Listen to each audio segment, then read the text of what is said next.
ప్రస్తుతం కూటమి ప్రభుత్వం సంవత్సర పాలన గురించి మీరు ఏం చెప్తారు? అసలుకి ఏమన్నా అవకతవకలు ఉన్నాయా? సామాన్య ప్రజలకు ఇబ్బంది కలిగించే విధంగా?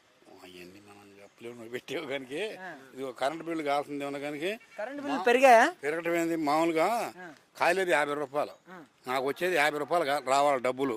దీనికి ఆ పెచ్చు వేసి ఇది 300లకు బిల్లు వస్తుంది. 300కి చూసుకో, నువ్వు దీంట్లో ఎంత కాలిందో ఏందో నువ్వు బిల్లు చూసి కావాలంటే ఓకే 300 రూపాయలకు వస్తుంది. నాకు కాలేదా 50 రూపాయలు, 50 యూనిట్లో 50 ఎంత కాలేదన్నారు. 50-60 రూపాయలు కాలితే దానికి 300 రూపాయలు బిల్లు వస్తుంది. అవన్నీ ఎగస్టాలు చూడండి, అన్ని ఎగస్టాలే, ఎన్ని చిల్లర ఖర్చులే. దానికైనా వేస్తున్నాడు చిల్లర ఖర్చులు. 312 రూపాయలు ఈ చిల్లర దానికి అని, దీనికి 50 అని, దానికి 90 అని, అన్ని ఎగస్టాలే వస్తున్నాయి. అంటే కాదు, జగన్మోహన్ రెడ్డి గారు ఇవన్నీ ట్యాక్సులు పెంచారు. జగన్మోహన్ రెడ్డి కాదు, ఇంకో మోహన్ రెడ్డి కాదు. పుణ్య లెక్క చదువుతున్నా ఆయనతో ఎందుకు, పోయిన ఆయనతోటి ఉండాయని లెక్క చదువుతున్నా నేను. పోయిన ఆయన లెక్క ఎందుకు, ఉండాయనకు కూడా అదే లెక్క వచ్చిందిగా. పోయిన ఆయన వేసాడు తప్పుడు అనుకున్నాము, మరి ఈయన అదే లెక్క ఎత్తున్నాడుగా.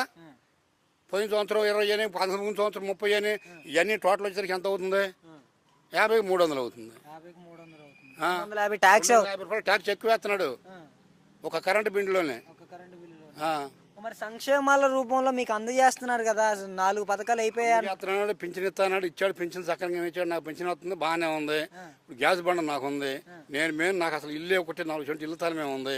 ఇదిగో ఒక గ్యాస్ బండ నేను 2 సార్లు తెచ్చా. 2 సార్లు తెచ్చి ఒక బండ కూడా నాకు బళ్ళ.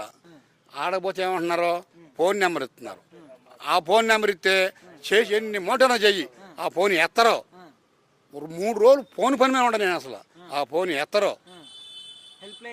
గ్యాస్ సిలిండర్ కాడికి పోయానండి, పెదకాకని మాది. పోతే వాళ్ళ అబ్బాయి నీ దాంట్లో నీ బిల్లు మాకు ఈమెను డబ్బులు రాలేదంటున్నారు వాళ్ళు. నేను ఏలుముద్ర వేసామంటే మళ్ళీ ఏలుముద్ర 2 సార్లు వేపుతున్నారు నా చేతాల్లో. అక్కడికి పోయిన 2వ తారీఖు పోయిన నెల 2వ నెల వేసేవా తారీఖు మొన్న పోతే అవసరం లేదు పొమ్మన్నారు. మరి రైతులకి 20,000 రైతు భరోసా సంగతి ఏమైంది? వేయలేదు కండి అది. ఇంకా వేస్తాడని జనం ఎదురు చూస్తున్నారు. మరి 18 సంవత్సరాలు నిండిన ప్రతి మహిళకి వేయాలి.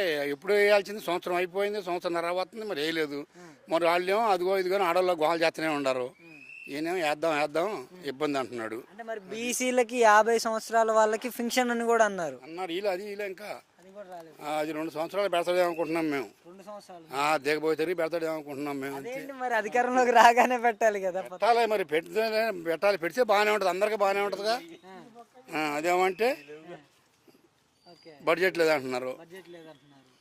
మహిళలకి ఈ పథకం అనేది ఇవ్వాలంటే రాష్ట్రాన్ని అమ్మేయాలని కూడా అచ్చెన్నాయుడు గారు అంటున్నారు కదా.